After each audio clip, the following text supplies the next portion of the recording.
Hi guys, welcome to Rithni world. Vishu ഇങ്ങ് എത്തിയല്ലേ. വിഷു എന്ന് കേൾക്കുമ്പോൾ തന്നെ നമ്മുടെ മനസ്സിലേക്ക് ആദ്യം ഓടിയെത്തുന്നത് കണി കാണും നേരം കമല നേത്രന്റെ ഈ ഒരു പാട്ടായിരിക്കും അല്ലേ. പിന്നെ നമ്മുടെ വിഷുക്കണി, കൈനീട്ടം, കണിക്കുന്ന അങ്ങനെ ഈ ഒരു വീഡിയോയിലൂടെ ഞാൻ ഷെയർ ചെയ്യാൻ പോകുന്നത് വിഷുക്കണിയുടെ ഓരോ ഐറ്റംസിന്റെയും പുറകിലുള്ള വിശ്വാസങ്ങളും പ്രതീകങ്ങളും ഒക്കെയാണ് കേട്ടോ.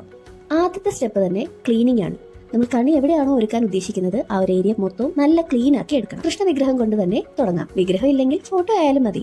ശ്രദ്ധിക്കേണ്ട കാര്യം ഒന്നേ ഉള്ളൂ, പൊട്ടലുള്ളതോ ഡാമേജ്ഡ് ആയിട്ടുള്ള സാധനങ്ങൾ നമ്മൾ കണി വെക്കാൻ ഉപയോഗിക്കില്ല. ഇനി ഒരു മാലയോ ഹാരോ ഇട്ട് കൃഷ്ണനെ സുന്ദരനാക്കി ഒന്ന് ഒരുക്കിയെടുക്കാം. അടുത്ത സ്റ്റെപ്പ് വിളക്കാണ് കേട്ടോ.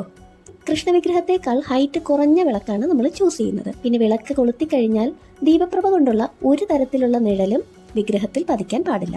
ഒരു പീഠത്തിൽ വെക്കാൻ ശ്രദ്ധിക്കുക. ആ ഒരു പീഠത്തിന് മുകളിൽ മഞ്ഞപ്പട്ട് വിരിച്ചാൽ അത്രയും നല്ലത്.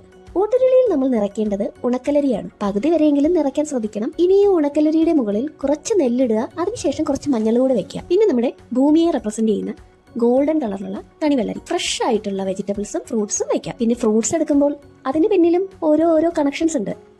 ചക്ക ഗണപതിയുടെ ഇഷ്ടഭക്ഷണമാണ്. മാങ്ങ സുബ്രഹ്മണ്യനും പഴം ഉണ്ണിക്കണ്ണനും പ്രിയപ്പെട്ടതാണ്. പിന്നെ നാരങ്ങ ലക്ഷ്മി ദേവിയുടെയും. അടുത്തത് ഒരു ബ്രാസിന്റെ പ്ലേറ്റ് എടുക്കാം. അതിലേക്ക് കോടിമുണ്ട്, ഗ്രന്ഥം സരസ്വതി ദേവിക്കാണ് കേട്ടോ. പിന്നെ കുറച്ച് കോയിൻസ്, നോട്ട്, ഗോൾഡ്, സിൽവർ ഒക്കെ വെക്കാം.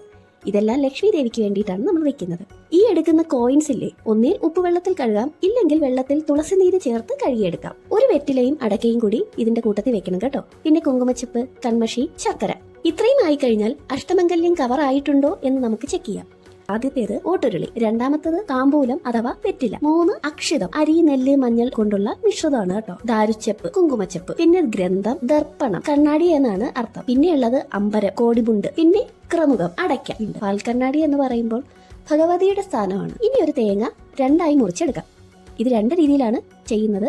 ഒന്നുകിൽ അതിനകത്ത് കോയിൻസ് ഇട്ട് വെക്കാം, അതല്ലെന്നുണ്ടെങ്കിൽ എള്ള് കൊണ്ടുള്ള കിഴി വെച്ച് നെയ്യ് ഒഴിച്ച് കത്തിച്ചു വെക്കാം. കൃഷ്ണവിഗ്രഹത്തിന് പിറകിലായി നമുക്ക് ഉടയാട കൂടി സെറ്റ് ചെയ്യാൻ മറക്കരുത് കേട്ടോ. ഇനിയുള്ളത് നവധാന്യങ്ങളാണ്. നെല്ല്, ഇതൊരു പറയിൽ വെക്കാൻ ശ്രമിക്കുക. ഇത് ചന്ദ്രന് വേണ്ടിയിട്ടാണ്, ഗോതമ്പ് സൂര്യന് വേണ്ടിയിട്ട്, കടല വ്യാഴത്തിനാണ്, ശനിക്കുള്ളത് എള്ള്, ചൊവ്വയ്ക്കാണെങ്കിൽ തുവര, പയറ് ബുധനാണ് കേട്ടോ, രാഹുവിന് ഉഴുന്ന്, കേതുവിന് മുതിര, അമര ശുക്രനും. ഒരു കിണ്ടിയിൽ പ്യോർ വാട്ടർ എടുക്കുക, അതിലേക്ക് വെള്ള കളറിലുള്ള പൂക്കൾ ഇട്ടാൽ നല്ലത്. പിന്നെയുള്ളത് നമ്മുടെ സ്റ്റാർ ഓഫ് ദ ഡേ, കണിക്കൊന്ന. അതില്ലാതെ എന്ത് വിഷുക്കണിയല്ലേ. കണിക്കൊന്ന കൊണ്ട് ഇതെല്ലാം ഒന്ന് അലങ്കരിച്ചെടുക്കുക. അലങ്കരിച്ചു കഴിയുമ്പോൾ എല്ലാം ഒരു ഗോൾഡൻ യെല്ലോയിഷ് ഷെയ്ഡിലായിരിക്കണം. ഇങ്ങനെയൊക്കെയാണ് ഞങ്ങളുടെ വീട്ടിൽ വിഷുക്കണി ഒരുക്കുന്നത്. ഇതിൽ നിന്നൊക്കെ പല സ്ഥലങ്ങൾ മാറുന്നതനുസരിച്ച് പല വിശ്വാസങ്ങളും രീതികളും ആചാരങ്ങളും ഒക്കെ മാറും. ഇതിൽ എന്തെങ്കിലും വ്യത്യാസം നിങ്ങൾക്ക് പറയാനുണ്ടെങ്കിൽ കമന്റ് ആയിട്ട് ആഡ് ചെയ്യണേ.